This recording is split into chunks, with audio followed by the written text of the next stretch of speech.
su Sonko dafa tukki dem Maroc mais laataa tukki bi dafa am lu jiitu loolu muy CAN wi ak li ci xew ndax defe naa ni CAN 2025 bi Sénégal mooy champion d'Afrique waaye dafa am ay répercussions yoo xamante ni nag CAN bi am na ko ci wàllu jafe-jafe suñuy supporters yu ñu teg loxo.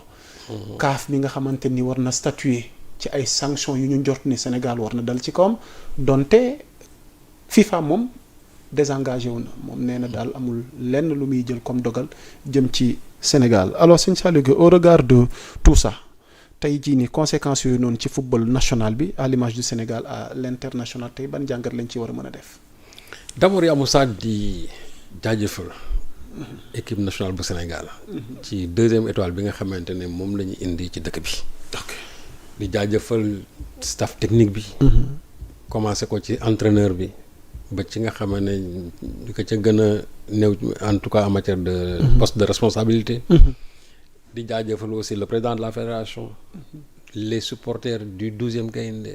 Ale Casa Lébu gi ak ñëpp ñi nga xam ne dañu demoon supporter du Sénégal ak ñi nekk fii ci biir réew mi ak ñi nekk ailleurs vraiment man day félicité naa ñëpp. malheureusement. félicitations yooyu. dafa am ci ay kuréel yoo xam ne waroon na fa jógee. ñu jëmale ko ci Sénégal parce que c'est ça loolu mooy c'est ça le classique. Malheureusement ça n'a pas été fait. nit ñi bu gis ñu ba léegi officiellement qu'au niveau de la CAF que les gens aient félicité officiellement le Sénégal ni venant encore du Maroc ni venant encore de la FIFA. mu nekk loo xam ne ni dafa am lu muy traduire. parce que en réalité CAN bi boo gisee ni mu déroulé du début jusqu'à la fin. tout était paramétré pour que CAN bi bañ a génn Maroc gi nga xamante ne moom lañ ko doon jouer. man je ne vais pas entrer dans l'histoire on a corrompu tel ou tel mais gis nga. dafa am loo xamante ne nii. dès le départ.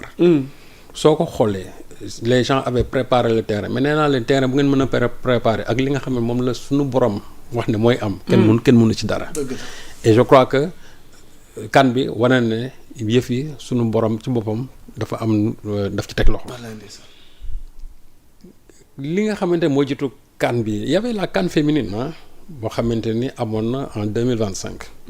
CAN féminine bi mu amee ñu dóor Maroc en finale Nigéria ñu dóor ko 3-2 ca la lépp commencé parce que d'abord à l'époque ki nga xamante ne mooy Désiré Doué Noumandié moom nekkoon président commission d'arbitrage moom dañ ko limogé parce que au lendemain de la défaite du Nigeria dañ def ay protestations au niveau de la CAF en disant que l'arbitrage n'a pas été du tout normal parce que Maroc am na penalty boo xam ne kenn tiralu ko et c'était un penalty très évident donc tu as vu quand il s'agit de revendiquer un penalty à ton endroit da nga koy wax mais bu dee ñeneen ñi nga ne non tu ne le reconnais pas donc ñoom jàppoon nañ ne ils ont perdu cette finale là parce que tout simplement am na arbitrage bi dafa jeng. te amoon na ñoom penalty boo xam mënoon leen a permettre ñu revenir dans le match.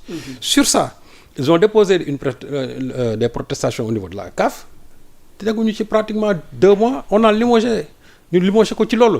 te loolu c'est avec l'influence bien sûr du président fédéral du moins de la fédération marocaine de football. muy Fouzi Lejka. donc sur ça ñu dàq ko indi léegi beneen. président commission d'arbitrage Kabene. Et en plus aussi gis nga ni ñuy étoffer la commission d'arbitrage et li ci gën a yéeme mooy ñi nga xamante ne ñoom ñoo arbitré finale bi ñoom ñoo arbitré aussi le premier match c'est-à-dire le premier match d'ouverture Nigéria du moins Maroc contre les îles Comores. te match boobu soo ko seetaanee il y a eu un penalty litigieux boo xamante ni dañ ko tiré loon c'est-à-dire un penalty très généreux bu ñu mayoon marocain yi à la 11e minute. finalement aussi le gars même daf ko mujj raté. donc soo jëlee équipe boobu nga xamante ne déjà ñoom arbitrage boobu c'était très contesté et tu prends cette même équipe tu la reconduis encore en finale. alors que ñoom arbitrage bi ñu defoon nit ñi jàppoon nañ ne c'était trop favorable pour le Maroc. D'où la nécessité quand même de réviser cette équipe d'arbitrage là. mais defuñu ko on a reconduit les mêmes ñoom ñëpp ñoom la ñu reconduire muy Ndala ak l'autre là comment dirais-je les 2 autres là. ñu jël leen ñoom ñoo arbitrage final bi gis nga ni nga xamante ne moom la mujjee. dëgg la te ni mujjee je crois que du gënalul kenn. exactement. parce que il y a eu des incidents yooyu aussi je crois qu'il faut les replacer dans leur contexte. Okay. En ne pointant pas du doigt tout simplement le Sénégal parce que soo dégloo au niveau international surtout ci yenn plateau yi c'est-à-dire que ñun li ma ci gën a métti. On a laissé complètement de côté la victoire du Sénégal et on ne parle que des sanctions. On ne parle que de ça. Wow. C'est-à-dire incidents yi ak les sanctions afférentes.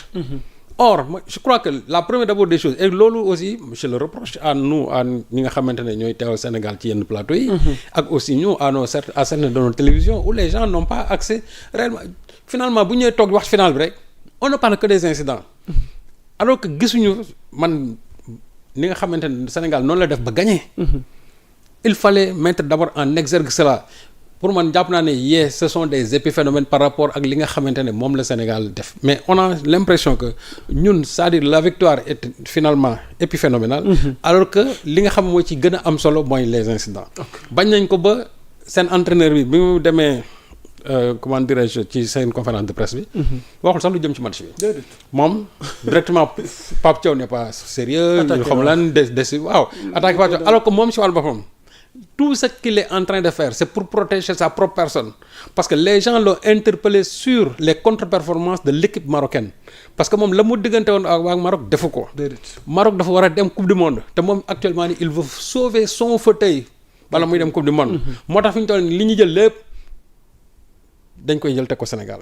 Brahim Diaz penalty bi mu raté aussi. ñu ne woy les conditions psychologiques n'étaient pas encore des meilleures. Parce que Sénégal ci boppam ñoo defoon benn pression nanga alors que mais la pression n'est même pas venue du Sénégal la pression est venue de Brahim Diaz bi nga xamante ne moom bi affaire bi amee. moo taxaw gëdd arbitre bi. il n'a pas reçu de jaune arbitre bi arrêté match bi. pour aller satisfaire sa demande. et ça les gens ne l'ont pas pointé du doigt. li nga xamante ne moo ci am ñun suñu supporter yi ñu jàpp tey. waaw ñu wax ci wàllu fu ñu leen jàppee war fa jàppee les stagiaires. war fa jàppee ñi nga xam ne ñoom ñoo leen doon song parce que aussi warul nekk justice à géométrie variable. à géométrie variable exactement. li nga xamante ne tey moo fa am. fu ñu jàppee ñun suñuy 18 supporters war nañ faa jàppee au moins 40 stagiaires parce que ñoom ñëpp ils sont acharnés sur ces gens-là. et loolu je crois que même ci match football c'est des choses qui sont prévisibles. des incidents bu ñu amee il faut quand même mu am ay nit ñoo xam ne qui sont là pour la maîtrise de ces supporters. mais finalement ils ne l'ont pas fait sous l'œil des forces de sécurité les gens les ont attaqués. exactement parce que man même Sénégalais bu fekkee ñoom dañu leen attaqué li ñu war def mooy dañu leen war a neutraliser mais defuñu ko les gens se sont attaqués à ces gens donc mën naa wax ne li ñuy attee ñii ñoo leen bëgg a atte ñële tout simplement mais tey man en tout cas xaw ma ndax am na ay Marocains yu ñu jàpp ñu jàppul. mais pour man ce serait très injuste ñu ne dañ leen di yóbbu procès.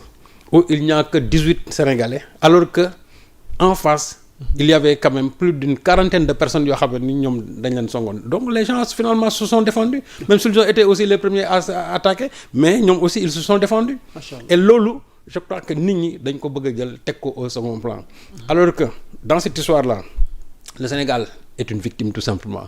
On a voulu faire de nous les principaux coupables. Nous ne sommes coupables d'absolument rien. C'est-à-dire que li nga xamante moo indi la réaction de Pape Thiaw ba mu jël décision boobu.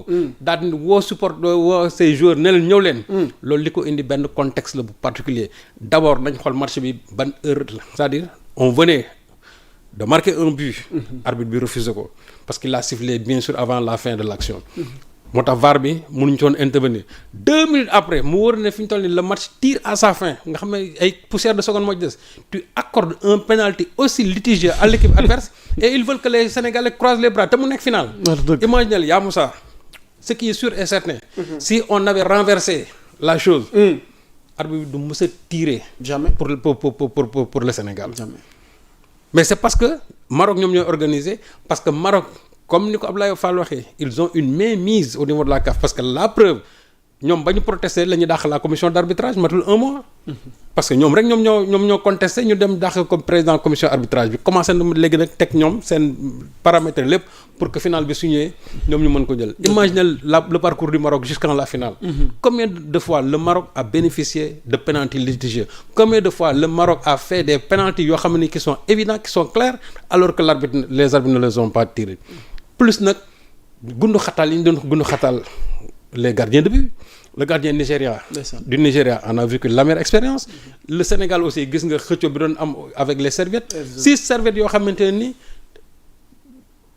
Et puis moi ça veut dire finalement ils ont déplacé le véritable problème sur ces aspects. Alors Exactement.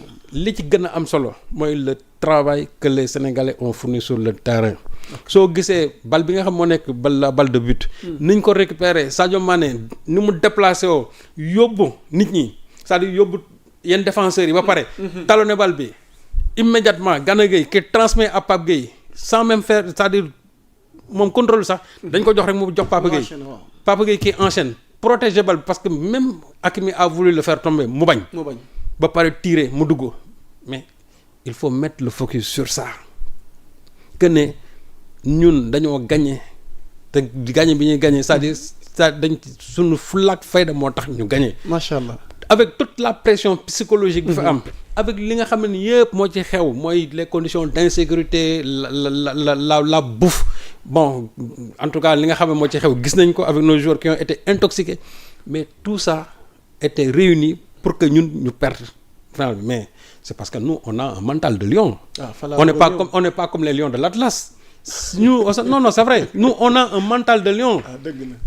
mentalu gaynde lañ yore et loolu moo ñu ci génne. exactement. bu fekkoonte ne par exemple dañ doon yox-yoxi lee bu tegoo suñu kaw mais dafa mel ni lee ñun daf ñu gën a doper daf ñu gën a booster. et je crois que un lion toujours la ça boo nekkee ci ay difficultés yooyu daf la war a gën a mën a booster. donc le lion rouge a rugi. Le lion rouge a rugi et finalement nous avons vaincu les lions de l'Atlas. On est monté sur l'Atlas. ñoom ils sont restés en bas nous on est monté sur leur propre montagne. et je crois que loolu. nañ ci bàyyi xel. léegi nag sanctions yi ñuy wax. naan au niveau laa bëggoon daanale. sanctions yi. xam nga déjà boo gisee cas FIFA.